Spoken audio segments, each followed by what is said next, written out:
India's Paytm started in 2010 as a prepaid mobile and direct-to-home recharge platform. The company has since evolved into a leading e-commerce payment system and fintech company serving millions of merchants across the country. Here to find out more about Paytm is Dawn Tan of Channel News Asia. She will be talking to Vijay Shekhar Sharma, founder and chief executive officer of Paytm, in the next Founder Stories episode. Let's now go over to Dawn and Vijay to learn what it took to take Paytm to where it is today. Well, good afternoon, everyone. Hello, I'm Dawn Tan. I'm a news anchor with CNA. And with me here in the online space today for this fireside chat is a man who has inspired millions of people around the world. But before I begin this fireside, let me just say a couple of words about the man that you've all come here to listen to today. Well, Vijay Shekhar Sharma has been called a visionary. He's been called a game changer, and also simply to be a person who's great to work with and to work for, specifically if you speak to people who work in his team. Now, we're all drawn by this idea of comfort. We like the idea of ease and the easy way to success. But if you are a fan of Mr. Sharma, you're going to know that his life story embodies challenge and struggle, two things which are indeed very necessary for growth and the kind of growth that Paytm has seen. So welcome, Mr. Sharma. Thank you for joining me here today. It's a pleasure to meet you. Thank you. Thank you so much for having me here, Dawn. It's incredible. Thank you so much for so many objectives. I don't even know how many are really the sincere ones that I should be feeling happy about. But it is a privilege to serve our countrymen. It is a privilege to build Paytm with such an incredible team and such incredible shareholder list. So I totally feel lucky here. You certainly do have a very stellar shareholder list, Mr. Sharma. Let's start off by talking about the big issue in the room, which I think everybody would want to know about first off. It's been about a year since this pandemic began, a year since we got plunged into this confusion, a combination of perhaps disbelief and shock with this new reality of what a prolonged pandemic was going to mean. Nobody could have foreseen this from the outset. So there was a lot of fear, a lot of uncertainty in the beginning. We've kind of settled a bit, but plenty of people, plenty of businesses still struggling, still in bad shape. As a boss to so many, what were your first thoughts about what would happen to Paytm's business, to your team at the onset of this outbreak? When in early March, we started to see the impact reaching India, and definitely I was very concerned. I still remember there was a board meeting due, and that board meeting was changing locations. And I said that I don't think that we should internationally travel because I don't know what is happening in the world, and people do not know what I'm quoting.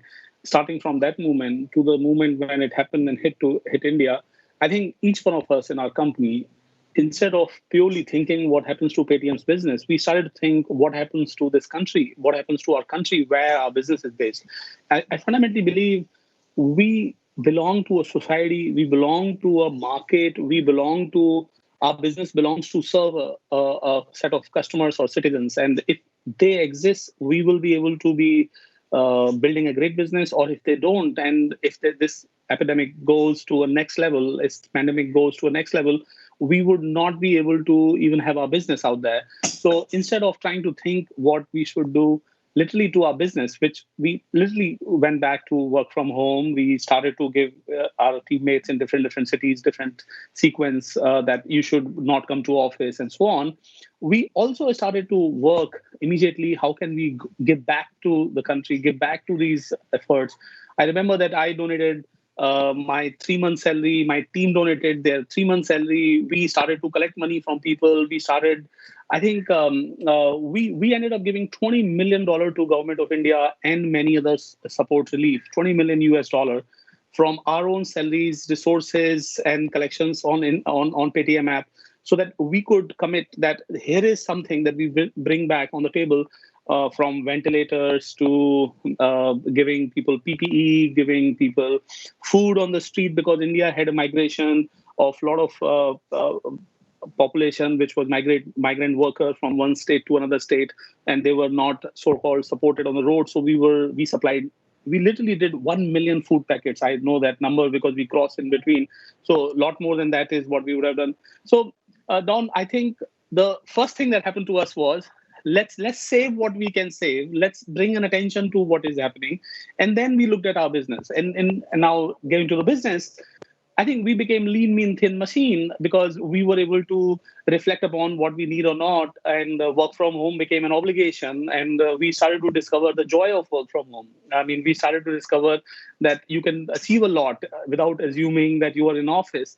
And so slowly, over the next 2 quarters after the lockdown started in this country, we started to become far more productive than earlier. So it's a journey from saving and contributing to the society to looking at yourself and then looking at the business, where we became far more efficient. And interestingly, Ron, our revenues have increased year on year and our costs have decreased year on year. So it's I would say in a lucky spot to be, thanks to the reflection we could do. Teammates could talk to each other and we could come together. So as you say, fintech companies, plenty of them at least, fell on the right side in a way of this pandemic, even though plenty of other businesses have struggled. I mean, let's go back to what part of your success has been and how that perhaps has played into how you've coped, how you've managed to adapt to this pandemic. A part of your success, Mr. Sharma, has been to take advantage of the wind's direction, to be able to be at the right place at the right time, for want of a better phrase. You were there in the early stages of online payments. You saw its value. You saw its potential right at the outset. But here in 2020, with this COVID-19 pandemic, we've got this existential crisis. As you rightly point out, the ramifications of how it showed to us how we're all sort of more interconnected, and what the broader implications would be on society were very apparent. But the ground has shifted now, and irrevocably so. And plenty of people are talking about this new normal, or perhaps a next normal. So in steering Paytm now towards profitability, what does that new normal mean for you? Yeah. Okay. So very, very well put, Don. I can say that, like you said, that one point in time you took an opportunity of online payments. We took an opportunity of in-store, offline, unstructured payments. And this pandemic taught us that consumers and merchants, both, and when I say merchant, there are online merchants which are online, but I mean here literally tens of millions offline merchants, the shops, the retailers, the people who could not even generate customer requests to them because they were not online. I mean, customers were finding their ways to order from online merchants or e-commerce websites, but tens of millions of merchants were deprived of their core business.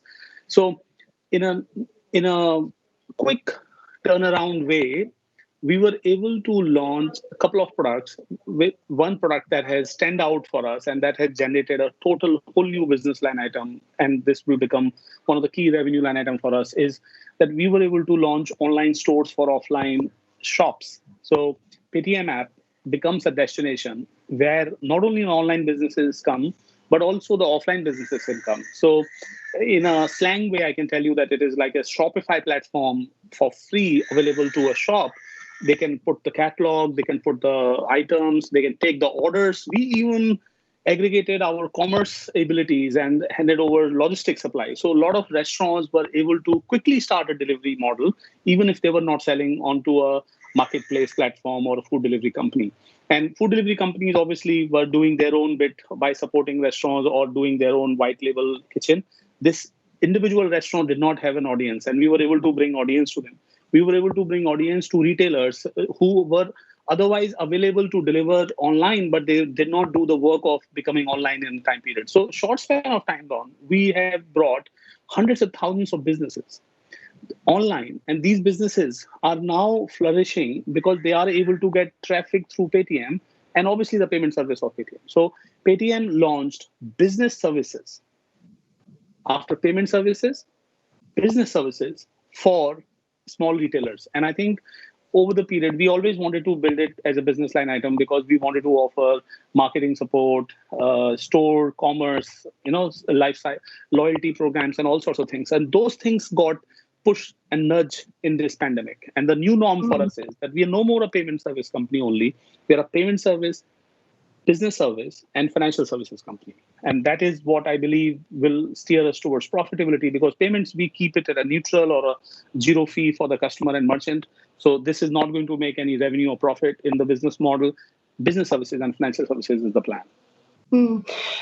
Sharma, what I hear you say is that this pandemic has made many businesses, many individuals see the need to regroup, to find opportunities, perhaps to take advantage of a new kind of demand that arose from this pandemic, but also, as you rightly point out, to find those opportunities to help others, to find opportunities for community, as it were, because it was needed. I mean, you saw the need. As we all do, in India, there are plenty of small businesses, micro businesses, who may not have made that digital transformation. And as you've said in the past, and has been observed, plenty of business is still done in cash. Is there an urgency now for that to change? And if that change is necessary, how soon does it need to happen? I think pandemic sort of came at an influx point where a lot of us as an industry were pursuing small merchants to take digital payments. And now it's by default. I mean, when you go internationally, you sort of take it for granted in Singapore that there will be a way to pay using either a plastic of Master Visa or a Nets card. There will be a way to pay cashless, right? In India, that was not the case. You were carrying a phone or a plastic, and you knew that you had to carry the cash. I can tell you today that the merchants, the shopkeepers, the consumers all have started to accept that this is a big use case of their life. This is a big, important lifestyle change they need to bring in. Obviously, there were risks of paper currency carrying the, I would say, some virus or some fear that could it transmit virus, including plastic. Actually, Don, one of the things that has happened in India is that a plastic sort of could have grown higher. Instead of that, the mobile has grown much higher. In other words, people are not even comfortable handing over the plastic. I remember that one of the shop I gave the plastic. So the guy says, no, you tap it here. I was like, okay, thank you so much. So I think the NFC payment, contactless payment, mobile payment is the way forward. And like you said very well, that the businesses have understood, the consumers have understood. And I think the country's lifestyle is definitely at an influx point here, that probably in next 2 years, we will not put a question whether you have a cash or not in your pocket. Because literally, small or large, one business or another, everyone will have a way of at least one or other digital payment method, whether it is using mobile, whether it is using plastic, whether it is using online commerce, whichever way. So India is leapfrogging in this year from a physical entity-led business to a digital entity-led business. And if the payment part is coming in, which will give birth to the next level, which is the commerce part. I mean, we are seeing the revolution in Asia, in countries, how that has moved next level. And that would give birth to a financial services revolution, which is exactly what Paytm stands for here, that we will bring the 500 million of the Indians to the mainstream of economy. And by doing financial services, which are more formal, organized, and handed over at a low cost through the technology. So I'm far more hopeful that we would have needed literally billions of more dollars to invest to bring this change. This pandemic is sort of a change in lifestyle of masses and change in lifestyle of businesses. That means that there will be a lot more technology-led business in this country now. There will be huge market created, and there is a huge market created of SME-led technology and cloud technologies, et cetera, in going for the coming years. It's not lost on your admirers, Mr. Sharma, that you have been fearless in your efforts to protect and to enable startups. You described earlier how you've helped so many to cross that digital divide. I mean, it's one that makes a big difference, and particularly in this COVID world, we've seen just how it can separate those who've done okay and those who can survive. Share with me a little bit about your conviction behind being an enabler for startups in India? I believe that once a country reaches a particular scale of customer base, it crosses the chasm, if you will, where there are hundreds of millions of users. India is now, after China, the world's second largest internet market. We're talking about 500 million Indians, and we're talking about after a couple of years, 1 billion Indians online.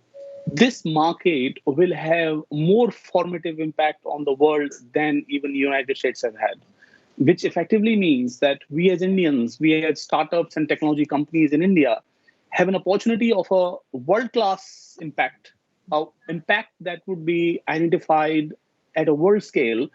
And we as technology champions can build that in India. We do that. I mean, if you notice, um, obviously there are international companies that come in this country and build the technology, but we domestically will build the local solutions that will be important for emerging markets. Look, there is a way let's say top strata of the customers needs to be served, and then when you look at the world, that probably will constitute about 1 billion customers. The next 5 billion customers in the world will be served using the technologies and the methodologies that are built in Asia, and those, I believe, significant of them and many of them will be built in this country. So when it comes to startups, I always champion them, that remember that you're not up against a large company, you are up against a opportunity, against a mindset of this country, against a customer base which is yet to convert into a technology champion. And you have a full chance. I mean, you have a full as much chance that somebody else has. And then luckily, the desktop age has gone, the browser age has gone. It's a smartphone age. So even in West, the smartphone technologies are showing up now at a scale as much in Asia we are seeing it. So I fundamentally believe that entrepreneurs and startups in this side of the region in the world have an opportunity to become the first citizens of the world in the mobile internet age. And we've seen it in a number of times. We've seen it that if you go, I mean, I no more go to Silicon Valley to see what is the next kind of technology that is coming. I definitely know that they are building fabulous, incredible something which is incrementally useful for us. But there are a lot of that is being built in this side of the region, whether it is in India, whether it is in Southeast Asia. And I'm a lot more hopeful that capital will chase the ideas, capital will chase the execution, capital will chase the market. We have the idea, we have the market, we have the execution, we have the people who could build it and who are building it, who are showing it. There are tens of billion-dollar companies working in this side of the region now. I mean, Grab, Gojek, Paytm, Ola, Flipkart, all these companies are showing the world that, yes, there are sizable businesses that can be created locally here and can champion the region. I believe that in few years, you would see that today, Airbnb got listed at 100 billion market cap. I fundamentally believe this region has 4 or 5 companies that would go $100 billion.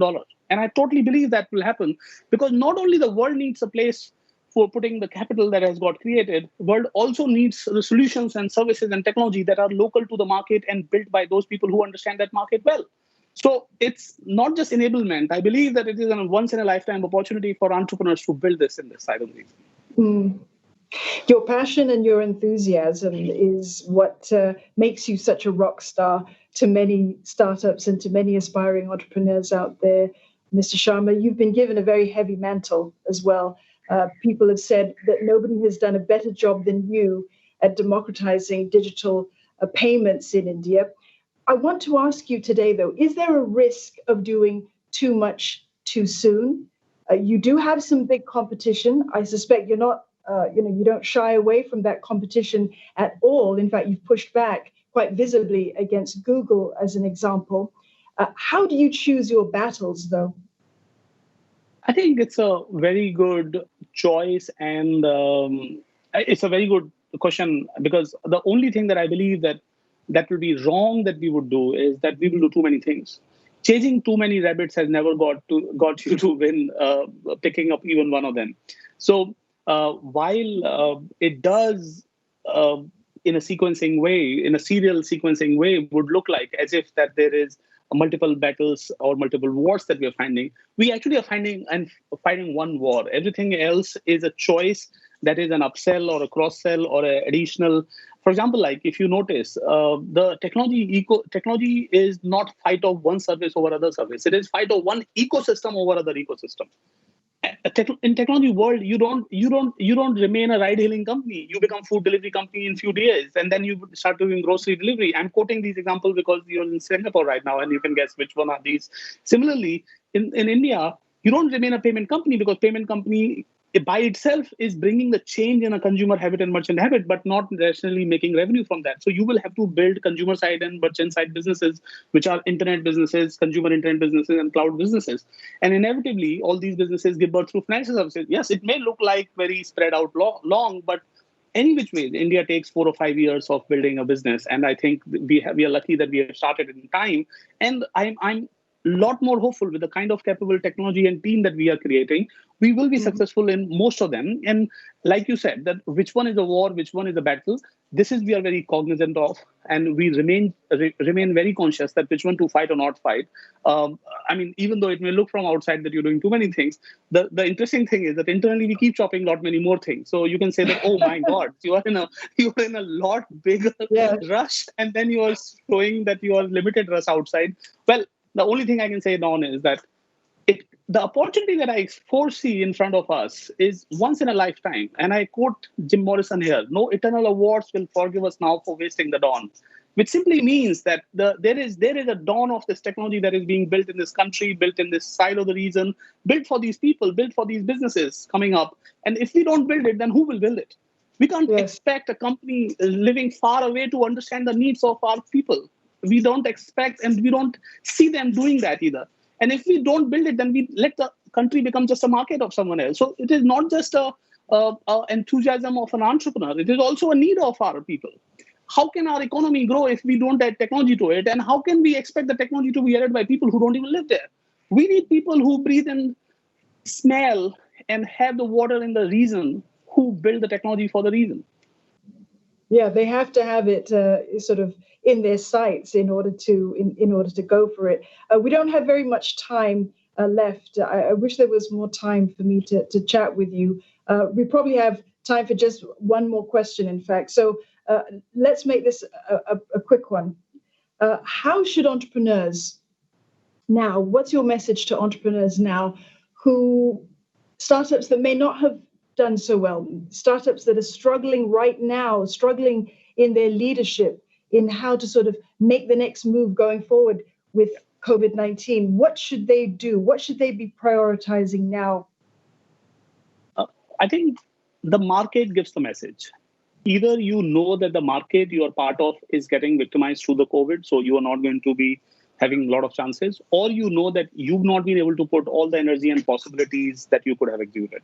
Make the right choice. Do you need to tweak your business plan, or do we need to tweak your action plan? Make the well choice right now. And understand that by talking to people, figuring out for the market, and market is the answer. The ultimate truth is out there. Discover that. And is your door open for them to call you up for some advice if they need it, Mr. Sharma? I'm champion of people who bring change in the world. So yeah. I'm always indebted to people who ping me. So yes, welcome and out there. Mr. Sharma, it's been a pleasure to meet you and to chat with you today. Thank you very much. Thank you so much, Don. Thank you so much. Pleasure having and seeing you all here. Pleasure being here. Thank you so much. That's certainly one really passionate founder. You can feel the excitement and energy exude from him as he talks to Don. Thanks very much, Don and Vijay, for digging into the beginnings of Paytm to show us what it takes to build India's leading fintech company.